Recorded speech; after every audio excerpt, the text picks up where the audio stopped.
My name is Erica, and I'll be reading the scripture for today. It is John 21, 15 through 25. When they had finished eating, Jesus said to Simon Peter, "Simon, son of John, do you truly love me more than these?" "Yes, Lord," he said, "you know that I love you." Jesus said, "Feed my lambs." Again, Jesus said, "Simon, son of John, do you truly love me?" And he answered, "Yes, Lord, you know that I love you." Jesus said, "Take care of my sheep." The third time he said to him, "Simon, son of John, do you love me?" Peter was hurt because Jesus asked him the third time, "Do you love me?" He said, "Lord, you know all things. You know that I love you." And Jesus said, "Feed my sheep. I tell you the truth, when you were younger, you dressed yourself and went where you wanted. But when you are old, you will stretch out your hands, and someone else will dress you and lead you where you do not want to go." Jesus said this to indicate the type of death by which Peter would glorify God. Then he said to him, "Follow me." Peter turned and saw that the disciple whom Jesus loved was following them. This was the one who had leaned back against Jesus at the supper and had said, "Lord, who is going to betray you?" When Peter saw him, he asked, "Lord, what about him?" Jesus answered, "If I want him to remain alive until I return, what is that to you? You must follow me." Because of this, the rumor spread among the brothers that this disciple would not die. But Jesus did not say that he would not die. He only said, "If I want him to remain alive until I return, what is that to you?" This is the disciple who testifies to these things and who wrote them down. We know that his testimony is true. Jesus did many other things as well. If every one of them were written down, I suppose that even the whole world would not have room for the books that would be written.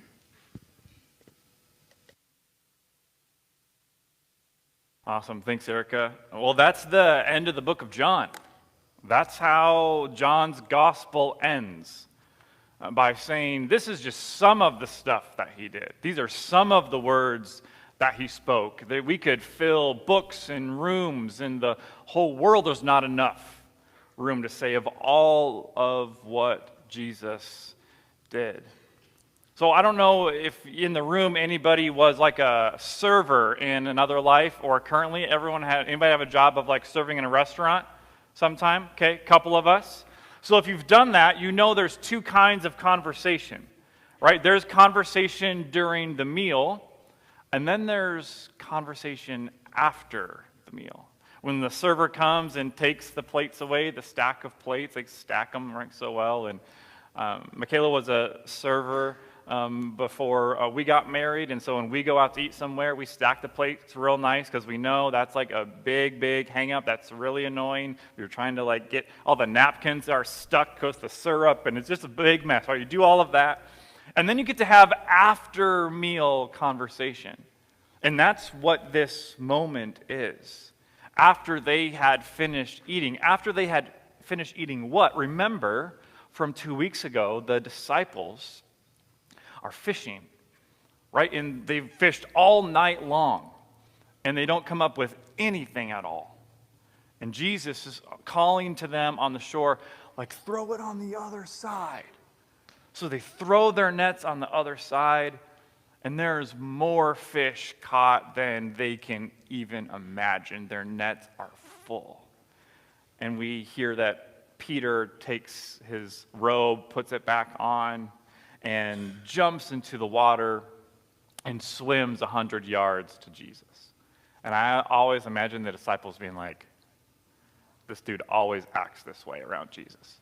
Like he's always working, right, to like separate himself from the rest of us. So they haul all the fish in, and then Jesus is the chef. Jesus is cooking breakfast for them, and he says, "Hey, come and have breakfast." This is the second part of that narrative that John writes down for us. And they've eaten this meal. This is the couple who goes out on a first date and they have nervous conversation while they're eating, and then the plates are gone, and then they have nervous conversation after all of that. Or you're having a meal with your family for your birthday, and they take the plates away, and you're having conversation, and the server's paying attention to when maybe you're finished up, right? And then they give nice little hints. They might come to your table and say, "Is there anything else I can get for you? You want more water?" That's code for like, "Hey, would you get out of here? Because there's some people waiting, and you didn't tip very much, and so I'm trying to like make a living here," right? The disciples and Jesus have this moment too. It's so interesting. I misunderstood this story for a long time. I always thought that the story takes place in the presence of like all of the disciples. And I always thought, like, how awkward. Because everybody knows what happened to Peter. Everybody knows, like, if you have spent time in the scriptures, you know and understand Peter had an opportunity to stand up for Jesus, and he didn't.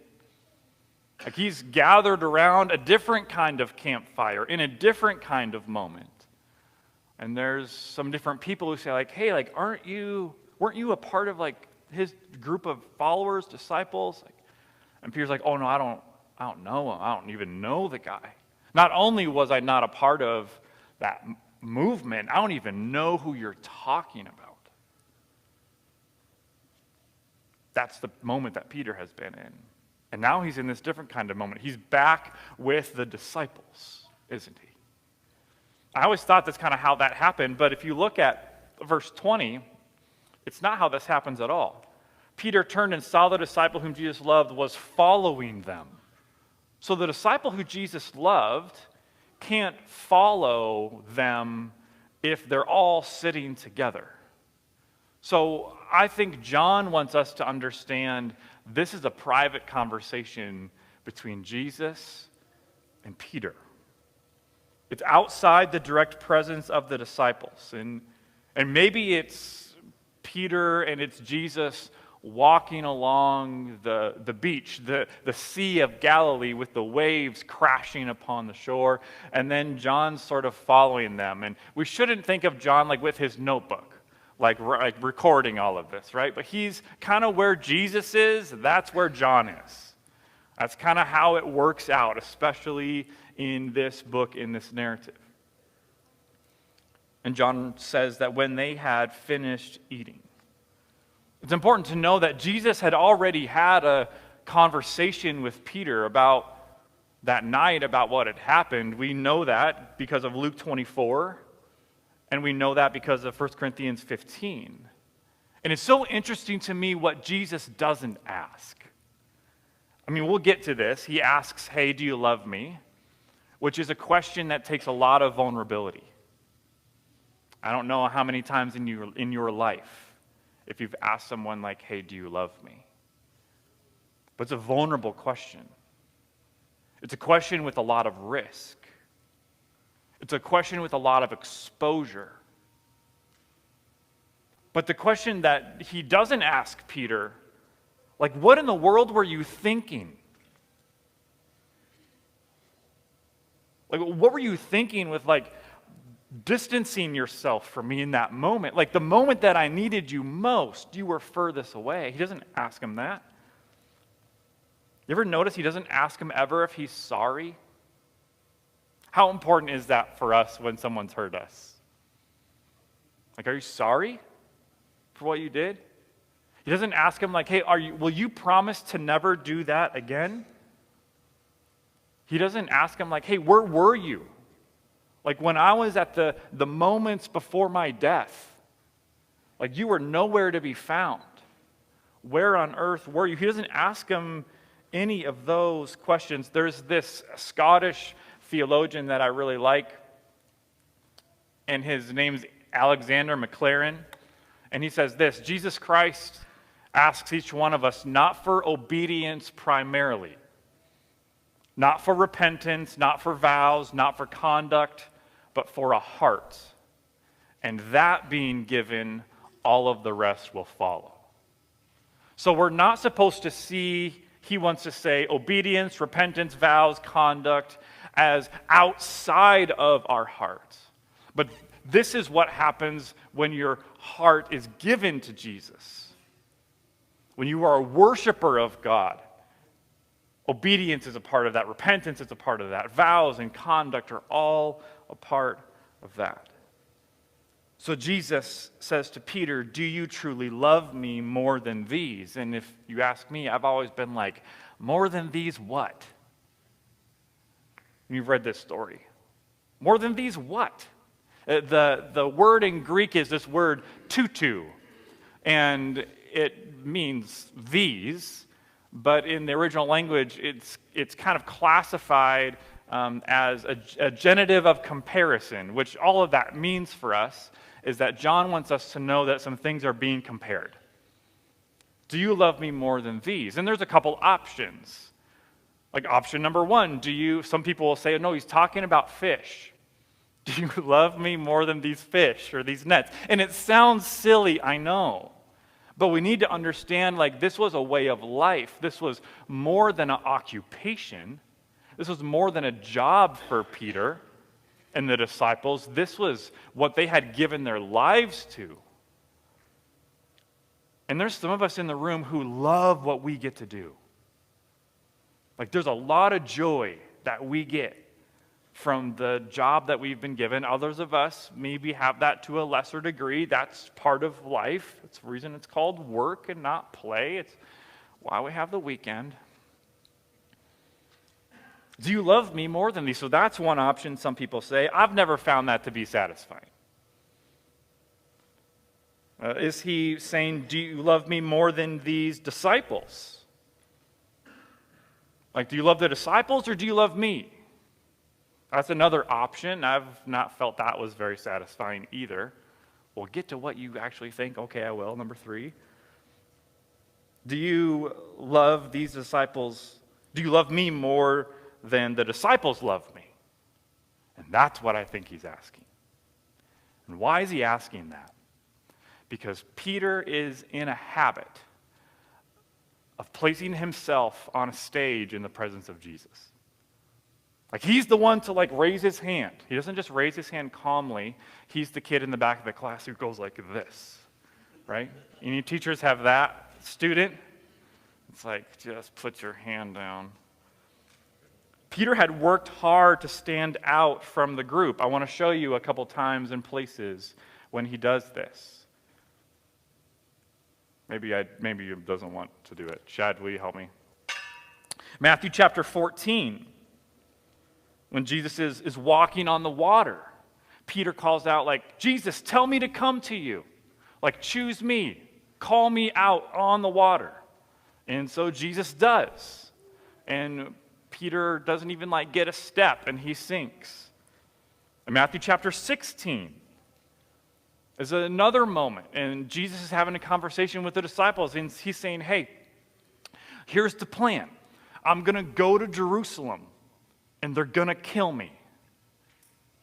Don't be surprised when we go to Jerusalem for the Passover and they arrest me and they put me on a cross. Don't be like, I did not see that one coming. That's the plan. And what does Peter say? Never, Lord. I'll never allow them to do that to you. That's never going to happen. And what does Jesus say to him? Get behind me, Satan. You do not have in mind the things of God, but the things of men. It's an intense way of saying get out of the way. It's a moment where we see that Jesus is serious about his mission. He's serious about what he has come to do. And nobody and no thing is getting in the way of it. That's moment number 2. Then we have another moment. This is again in Matthew 26. And this is when he has a sword in the garden, and he swings the sword against Malchus, the servant of the high priest, and cuts his ear off. No other disciple is recorded as having a sword and having the gumption to do that. This is another example of Peter who has distanced himself from the disciples. He's worked to stand out from the group. Mark chapter 9. They're on this hike, we can call it, the Mount of Transfiguration. It's this incredible worship service. where we hear that Jesus is transfigured before them. And there's all of these other people there from the Old Testament. Moses is there, Elijah is there.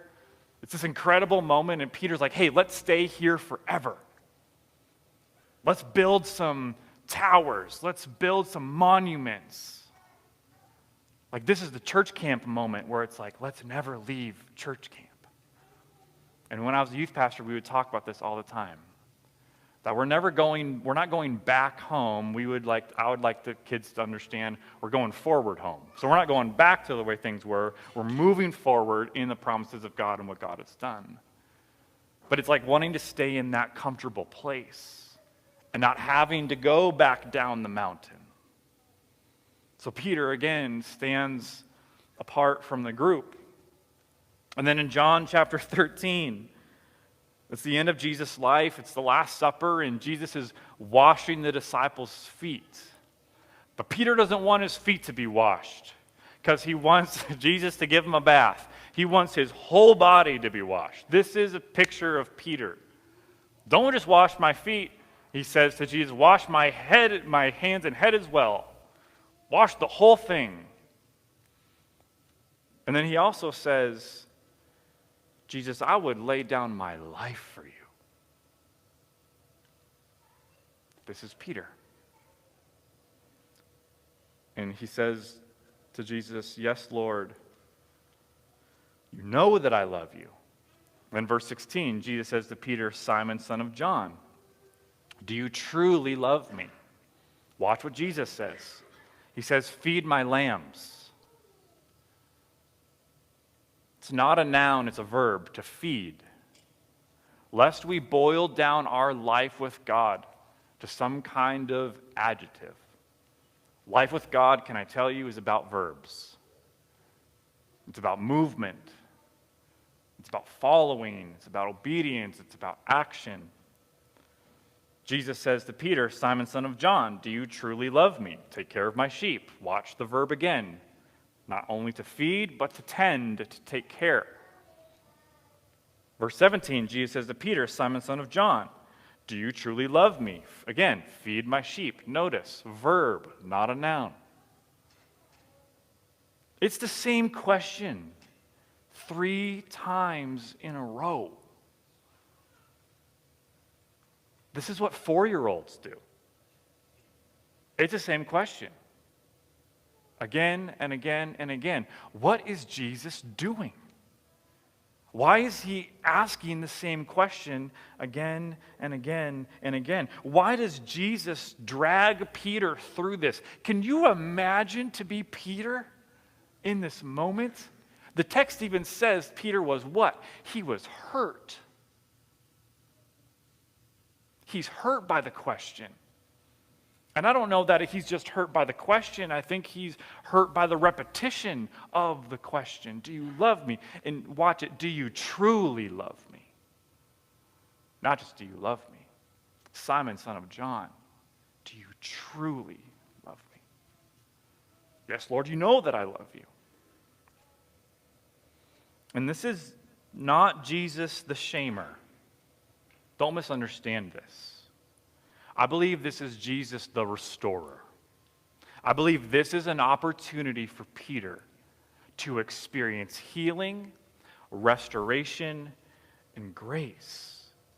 Because if you can imagine to be Peter, like in Peter's mind, like, oh, if I ever get an opportunity to stand up for Jesus differently. Oh, if I could get another pitch, then I'm going to hit a double off the wall. Another chance. If I could retake the test, anybody in the house today had a test you wanted to do again, it would be different. If I could have that conversation again, if I could have the interview tomorrow instead of yesterday, I would do it differently. And Peter has been given an opportunity to receive grace and forgiveness. There's a 3-fold denial, of course. He denies him 3 times, and then he's able to commit to him 3 times. So just like a question in the room today, like, is there a moment you would like to do again? ever walked in a season or in an event, in a moment, and you're like, man, I really would like to do that differently? And I think we could go way back. I don't know, let's go back to the elementary school playground. Anybody have a moment you'd like to do again? Or we could go, I don't know, how about the high school cafeteria? Anybody have a moment you'd like to do again? Some of you are like, man, you're making me think back a ways, pal. Or a decision that you made late at night that you're like, in the morning you regret? And what if an aspect of the grace of God is when we are given an opportunity to face and to own our choices? And what if it's not shame? What if it's not judgment? What if it's grace? When we're given the opportunity to face and own our choices. And can I tell you, like, this is hard. Like, it can be traumatic to face and own the choices that you've made. Like, facing up to ourselves. I brought a scale today. I'm going to do it with my shoes off, just it's how you're supposed to, you know? And, you know, it can be hard, can't it? Not to have a picture of yourself as the way that you would desire yourself to be, but like how things actually are. But can I tell you, when Jesus allows us to get our arms around where we actually are, it's grace. He's not shaming Peter. He's not putting his face in the mistake. He's giving him an opportunity to express his love and his commitment to him. My grandma would be very disappointed if I preached the rest of this with no shoes on in church. And she's 85, and she watches it every weekend, and so I need to put my shoes back on before we continue. Love you, Grandma Irene. In this moment, I just wonder, like, is there something that we need to own in the room?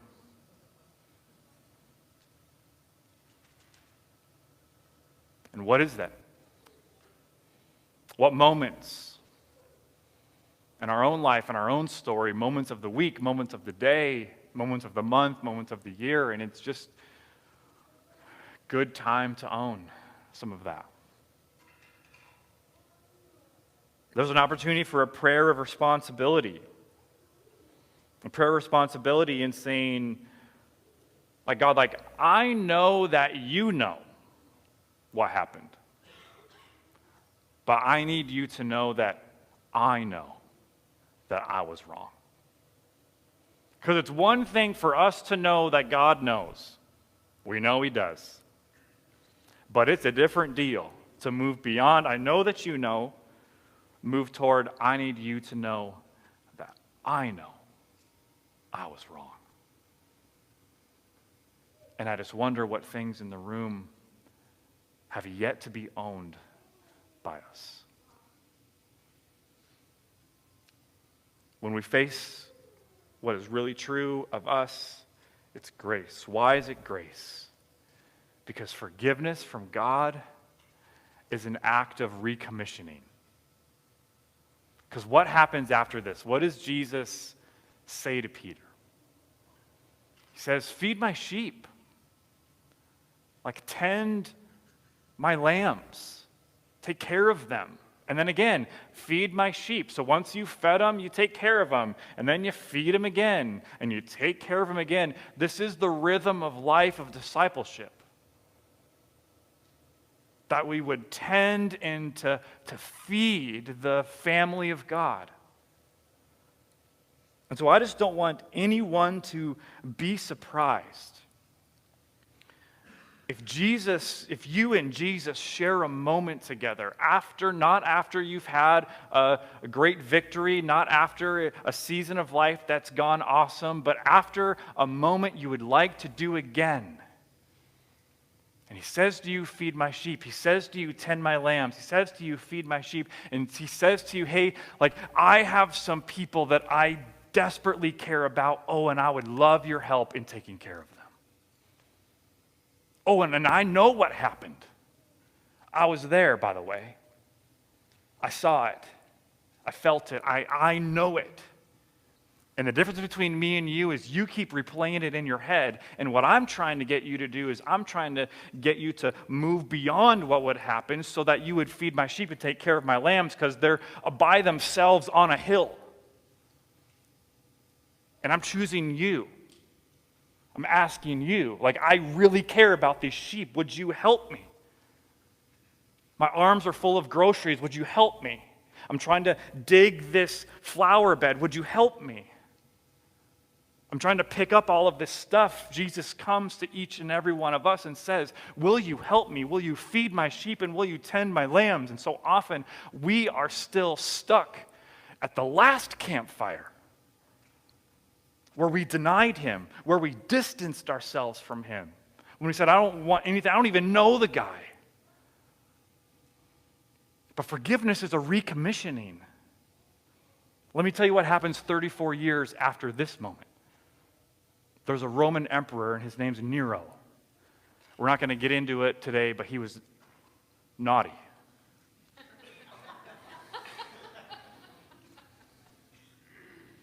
And Peter has another moment. Peter has another decision to be made about who he's going to stand with, about if he's going to tend and care for the sheep on the hill or if he's going to think about himself. And he's been desiring another moment, as we all would desire another moment. And he's given one. And that moment leads to his death. Because he stands for Jesus. And so he is crucified upside down. Church tradition tells us.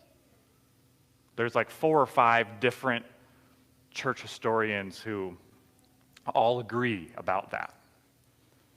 That Peter was unwilling to be crucified in the manner that Jesus was crucified, so they crucified him upside down. Just like think about that for a moment. And that happens because of a recommissioning. And I want to tell you what's very common in church. It's very common in church for people who do what I get to do, people who wear microphones and stand up in front of you, and we love to talk about like victories and cool stories and funny stories. And we don't always do a good job of talking about our own brokenness, talking about our own moments where we've blown it, where we've disobeyed, where we've distanced ourselves from God. I'm going to invite the band up as we close this morning, and I've told this story before, but every time I read John chapter 21, I think about this story. It's 2014, and I've been at a National Youth Workers Convention in San Diego, and I get on a plane, and I'm in the middle seat. Gross, right? So I'm in the middle seat. There's a business person to my right, and there's a probably like 19, 20, maybe 21-year-old woman to my left. And she's got a sweatshirt and it says Santa Barbara on it, and she's crying. And the Lord is like, hey, you need to talk to her. And I'm like, nope. I think it's a business guy you're talking to. I'll tell him. And he's like, no, like you need to like say something. And I had this book in my backpack called The Land Between. It's written by a pastor named Jeff Mannion, and it talks about life transitions and how actually the wilderness is a great place for growth. And I just sense that like I'm supposed to give her this book, and I'm fighting God on it. I'm fighting him because I don't want to do it. If she's crying, she's like texting somebody on the phone, I'm like not looking, I'm just like straight ahead. I'm like, excuse me, ma'am, you know, don't call a 19-year-old ma'am, you know. Excuse me, young lady, right? What am I supposed to do?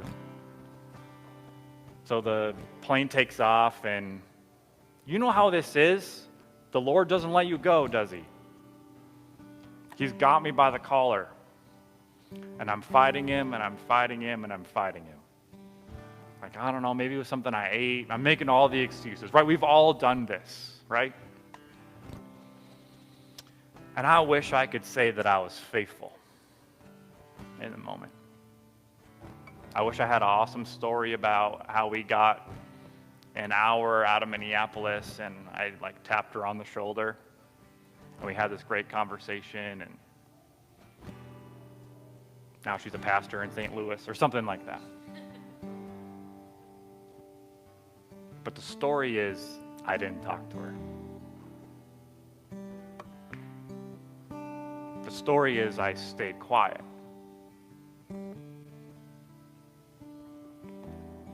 And I own that. Like I own stepping on the scale. And what is true in that moment is that I distanced myself from God. And so I'll tell you what I think about every time I see an airplane in the sky. The opportunities we have to follow Jesus again. Because guess what happened after that moment? What happened after that moment was God has continued to give me opportunities to take care of his sheep and his lambs. And a lot of where the power of that comes from was in that moment of failure. And so my assumption in the room today is that if it's true for me, I'm going to take a wild guess and say it's been true for you a moment or two. And I desperately desire to be a person out of that experience who will say yes to God. Even when I've had a moment where I said no. That he's good, and he's kind, and he's faithful enough to say, hey, I know you denied me. I know you distanced yourself from me. I know you pretended that the podcast was more important than what I was asking you to do. I know. I was there. I saw it. Before you were born, I saw it. But I'm asking you to accept the commission that I'm giving you going forward. So make sure you don't sit at the wrong fire, church. Make sure we're seated around the meal that Jesus has given to us. And so for those of you in the place today who have a master's degree in guilt, and who have a PhD in beating yourself up, stop sitting at the wrong fire. Because there's sheep on a hill. And God's asking you to help him take care of them because he loves them so much.